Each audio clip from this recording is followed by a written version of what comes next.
Hey guys, Anders here with another video. It's been over a week since I made the Global Labs video. I've been grinding there on and off, testing the ocean dungeons. The ocean dungeons were actually released last Thursday in Korea, which was really surprising to me because I thought the devs would actually, take into account the feedback that the testers were giving, if hopefully they were giving any feedback, because whenever I go on, there's really only like 18 people online in one channel, which is kind of bizarre. Seems like people got bored of PvPing and just didn't bother to test out anything else, which is understandable, I guess, because when you play BDO, it's a progression game. If you're not progressing, why are you wasting your time playing this test server, I guess? But yeah, I decided to take a wizard out to Prothea Cave. That's one of the ocean dungeons that were released in Korea and are currently still in testing in the test server in Global Labs. There are some bugs that I have already told the devs about and that are still in the game, even on the live servers, apparently, where the pets don't spawn in the Waita Cave or underwater caves or any of the ocean dungeons. So if you're a wizard, witch, or a tamer, your pets will not be able to be summoned. You can summon them and they'll immediately go away. Sucks, but hopefully within this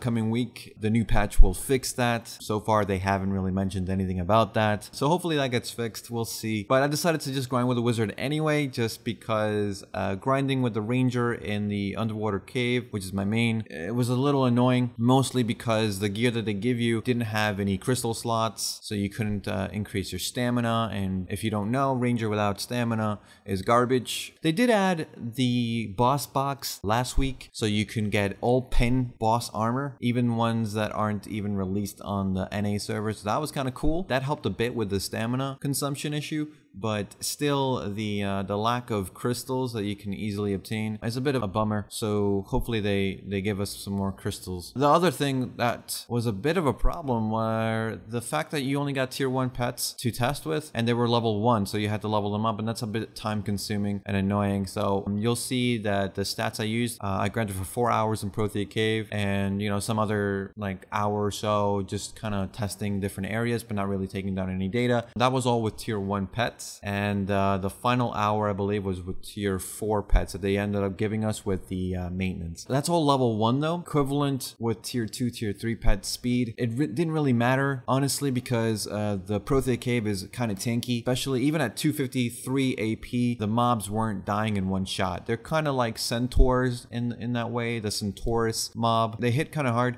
and they're kind of tanky, but once you hit like over 200 AP, 210, it's not too bad. Especially if you're a wizard, it's really not too bad at all. The area reminds me a lot of like a mix of the polyforest spawnable monsters, where there's a monster that spawns like 4 other monsters and it's pretty tanky itself, and Centaurus in terms of like tankiness and mobility. Pretty casual grind, to be honest. It's not really that hard. The only difficulty honestly is the lighting. There's some lighting bugs still in the cavern, where all of a sudden the amount of brightness in the cave will go way down and you can't see anything, and then all of a sudden it'll go back up to normal in like 10 minutes for no reason. I'm not sure if it has something to do with the above ground weather. Maybe it's affecting the underground for some reason. I'm not entirely sure. There's a bunch of stuff in the cave that is pretty interesting. I like how it's layered. There's 3 levels. When you go down to the first level, it's pretty sparse. It's actually a good place if you have that recommended 170 AP, which by the way is an AP cap. You can go there and test out if you are going to be able to grind efficiently there. That's a good place to start out if you have like 170 AP. And then the second level is where I grinded with the wizard, level 60, around 253 AP. Perfect rotation, because by the time I got back to the start, they were spawning, so pretty good. And then the third level is what I would assume is for a party grind. If you have like 2 or 3 people, that's a really nice area because there's so much mob density down there. It's kind of overwhelming if you're gonna just solo it. So I think for like 2 or 3 people, it would be okay down there. The big thing about this cave, honestly, isn't the trash drops. It's more about the rare drops. So the rare drops in this cave are 2 things. One is a ring called the Rainbow Coral Ring, which currently in the NA and EU versions, probably South America and other regions, you can only get through Vel. And Vel is a world boss that only spawns every Sunday. So that ring is now a rare drop. here in Prothea Cave, which is kind of cool. If you want to go for a Mark of Shadows with HP, that's cool. It's about 26.5 mil. That's what it goes for on the market. And the other airdrop is about a 30-something mil piece, kind of like the red fragments and black fragments from the desert dungeons. Same thing here for the ocean dungeons. Here, the Prothea Cave only drops the red ancient seal. You need the black ancient seal, which I think drops from the underwater cave ruins. I haven't gotten a drop yet, but I did get a red ancient seal drop from here. And what you use those two items for is you combine them to get a Tungrad ring, which is the new Tungrad accessory item, which is really cool. If you want to get the ring though, you want to grind both areas, the underwater cave ruins and the Prothea Cave. If you're not interested in getting the Tungrad ring and you just want to grind here for money, it's not too bad. In the 4 hours I grinded, it was around 22 mil an hour. Okay, I wouldn't say amazing, but pretty decent. It's the problem I have with these grind spots is, for example, 1 hour I didn't get any rare drops, and so from that hour I made only 5 mil. That's pretty shit. However, after 4 hours, and these are blue drops, so they're not super hard to get, like the crescent rings, for example. They drop a little bit more frequently. 22 mil an hour after 4 hours is okay. It really depends on what you want. If you want to go for the items, I guess that's okay. If you really want to get Tungrad rings, because they're going to be difficult to get, right? That kind of makes sense. If you just want like a chill grind spot, I think that's okay as well. But you need to be a little bit lucky with the drops. The individual trash loot is high value, but they don't drop enough of it, I think. And that's a problem. That's what makes it kind of shitty if you aren't lucky with the rare drops. And that's what I think is the main problem with this area, is that maybe we need a little bit more mob density, even though the third level of the dungeon is good. And because it's so tanky, not many people are going to be able to grind there efficiently. So especially with the bugs that are currently still in the ocean dungeon, I just don't see it being a really popular area to grind. Maybe if they add a couple more things. Here's the big kicker for me, is that the scroll drop isn't actually a scroll drop. You know how in Medaya you have the book, in Calfin you have the relic, in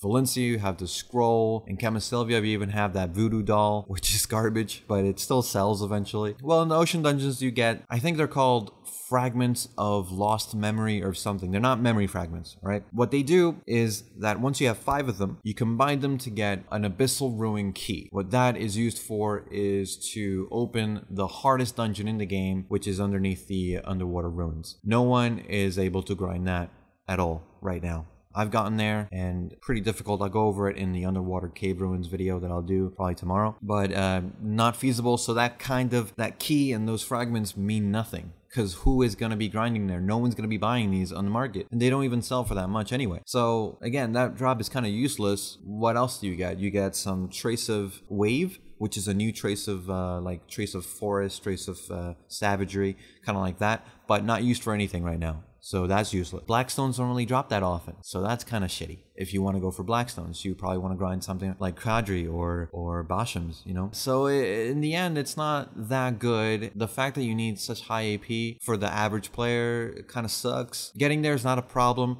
Repair, there's a repair NPC, there's a silver to gold bar NPC, there's a shop there as well, so that's really nice. In terms of not needing a tent, I don't even know if the tent works because we can't test that. We don't have cash shop items. Something you should try out, but honestly don't expect too much. Frankly, don't think it's going to be really that popular. I think underwater cave ruins might have more of a chance, but we'll see. It really depends on whether the Tungrad ring can drop straight from the cave ruins or not. I haven't got a drop myself, and the mobs there are a little tanky, so it recommends 230 AP. Grinding there with 250 AP on our rangers kind of borderline okay. With a wizard, it's much easier, obviously. Classes that kind of need a lot of sustain, I don't know. Kind of hard to say. That's it for me. Let me know what you guys thought about this Prothea Cave that's coming up, I guess, early next year is my guess for NANEU, since we don't even have Dragon yet. And I believe Dragon is probably going to come out next month or September at the latest, since it would make no sense why we haven't gotten it yet. And as always, thanks for watching, guys. I'll see you guys in the next one.